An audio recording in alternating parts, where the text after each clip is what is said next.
Sampai lahirlah yang bernama, kita sama-sama tahu, reformasi.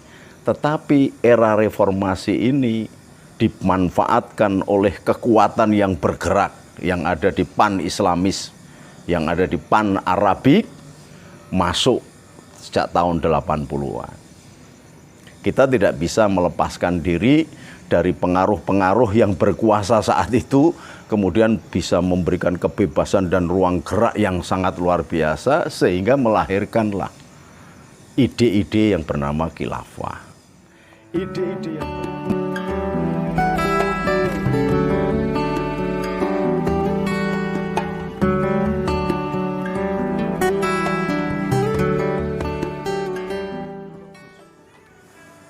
jadi memang harus kita lihat sejarahnya dulu, bahwa Kementerian Agama itu di seluruh dunia tidak ada.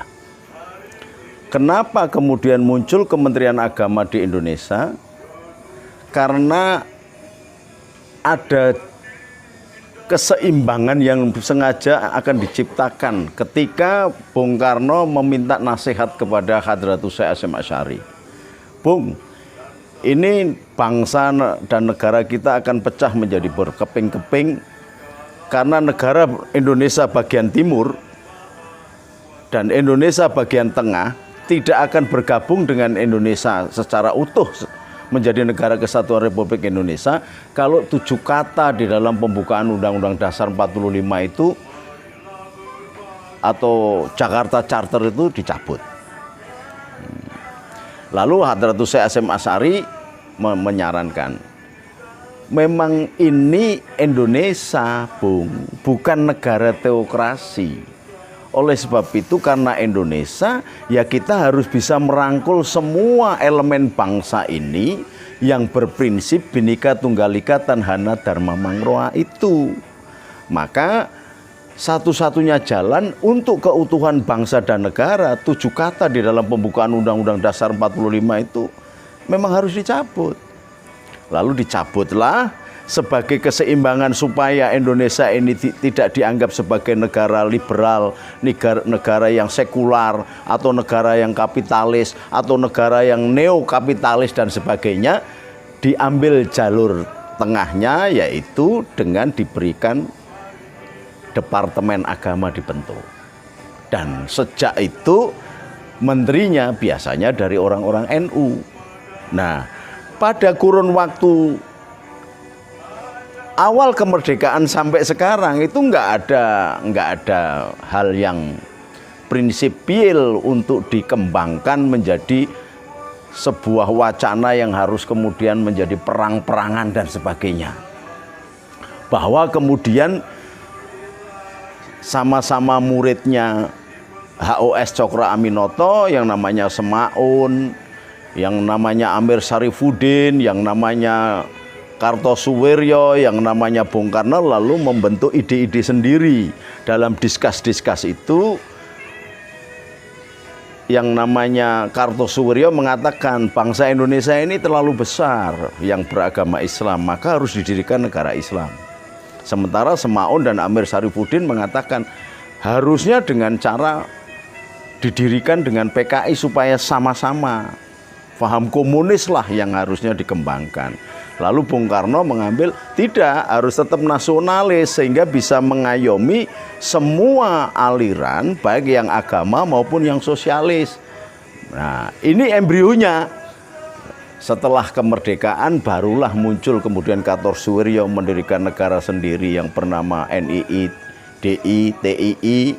Kemudian Semaun, Amir Syarifuddin kemudian mendirikan yang namanya negara komunis ala Soviet yang kemudian terjadi latar belakang pemberontakan mulai dari tahun 26 yang diawali dengan pemogokan di kereta api, kemudian 48 FR Madiun, kemudian tahun 60 sudah muncul lagi negara Soviet sampai kemudian 65 terjadi ledakan.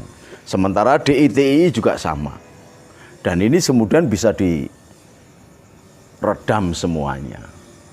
Nah, belakangan hari ketika Pak Harto kemudian berkuasa dengan menggunakan SP 11 Maret, Pancasila kemudian terselewengkan menjadi rezim yang kemudian seolah-olah Pancasila itu melebihi segalanya dan memberangus kebebasan.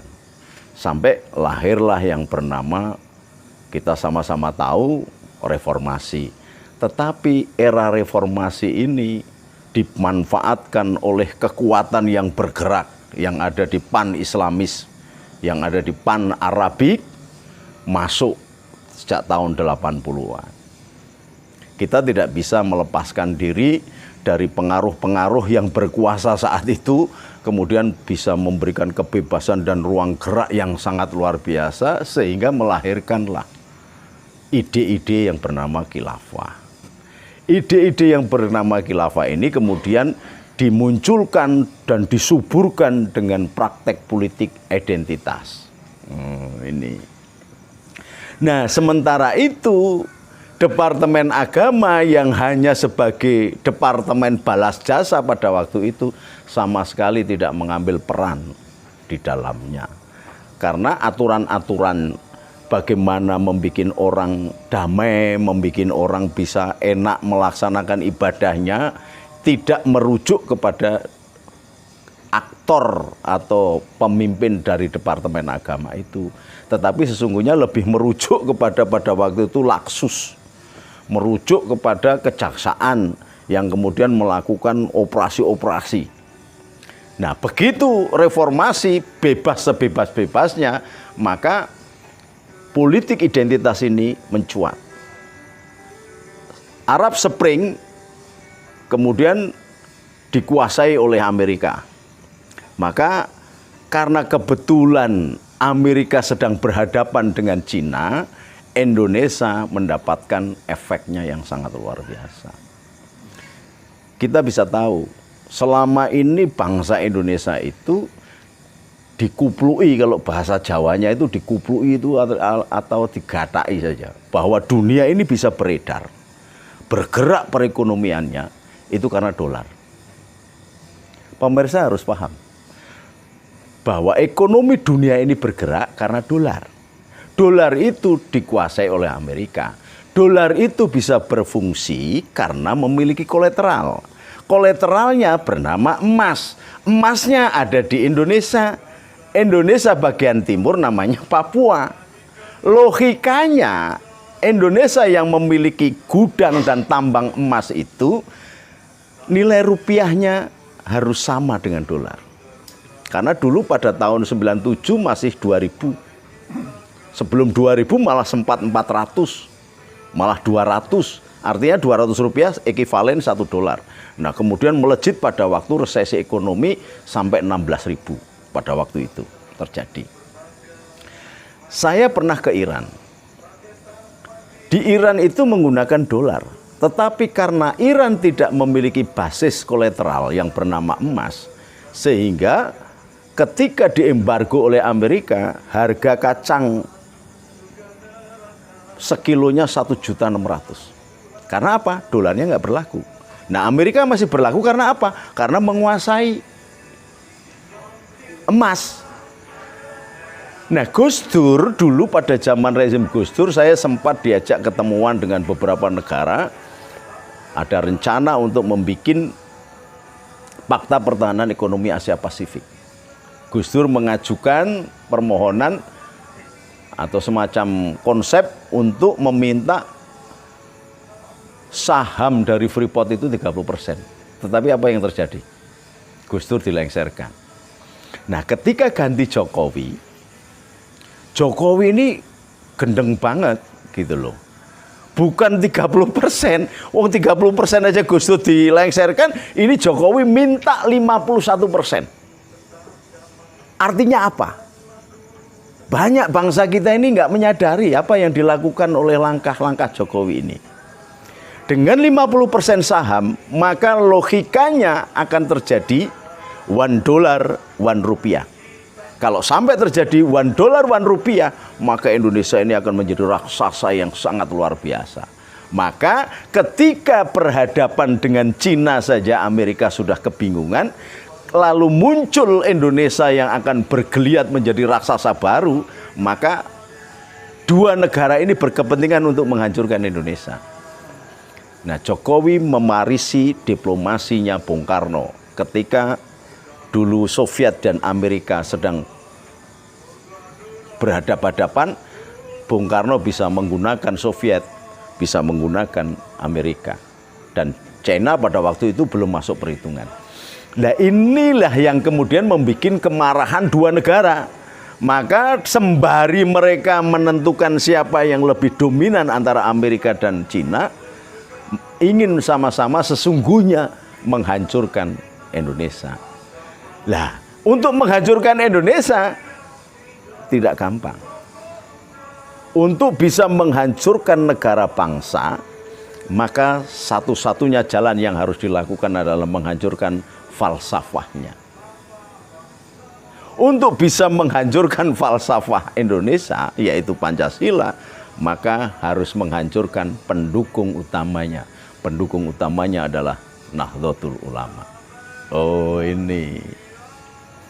Untuk bisa menghancurkan Nahdlatul Ulama, maka dimunculkanlah saingan-saingan, sekolah-sekolah, kebisaan-kebisaan yang dilakukan NU dimunculkan, misalnya lewat PKS. PKS itu mendirikan SDIT sampai SMKT, mendirikan rumah-rumah Quran untuk mematikan pondok-pondok pesantren salaf yang mengajarkan hafalan Quran. Untuk mematikan madrasah-madrasah NU yang jumlahnya jutaan, dibikinlah SDIT. Ini dikelola langsung kerjasama kepentingan Amerika bersama kepentingan Wahabi yang akan mengkup Indonesia. Dulu sempat akan dilakukan kudeta itu, tetapi gagal. Kudeta pertama sesungguhnya setelah PKI dan sebagainya itu adalah pelengseran Gus Dur. Harus diingat, kalau sekarang muncul buku ini mau menghancurkan Gus Dur, itu juga kepentingan Amerika juga. Bisa jadi dipakai oleh Amerika, bisa jadi dipakai oleh Cina, atau memang benar-benar lahir dari keinginan untuk membuka sejarah. Tetapi kenapa baru sekarang? Tidak kemarin-kemarin. Nah, ini pertanyaannya. Terus, maaf, itu buku tentang pelengseran Gus Dur bukan dikerjakan sama anak-anak NU juga? Di NU ini sangat lentur. Dikerjakan oleh anak-anak NU bisa jadi. Tetapi dikerjakan oleh anak-anak NU yang lain juga bisa. Karena di NU itu lembaga yang paling kuat, saya katakan tadi. Penjaga falsafah bangsa adalah NU. Maka menghancurkan Indonesia adalah menghancurkan NU. Oleh sebab itu dulu ketika akan menghancurkan Indonesia yang pertama kali setelah pasca reformasi adalah menghadapkan antara Marhen dan Nahdliyin. Marhen dan Nahdliyin ini adalah diwakili oleh Megawati sebagai ahli waris Soekarno dan Gus Dur sebagai ahli warisnya Hadratus Syekh Hasyim Asy'ari. Ahli waris Bung Karno.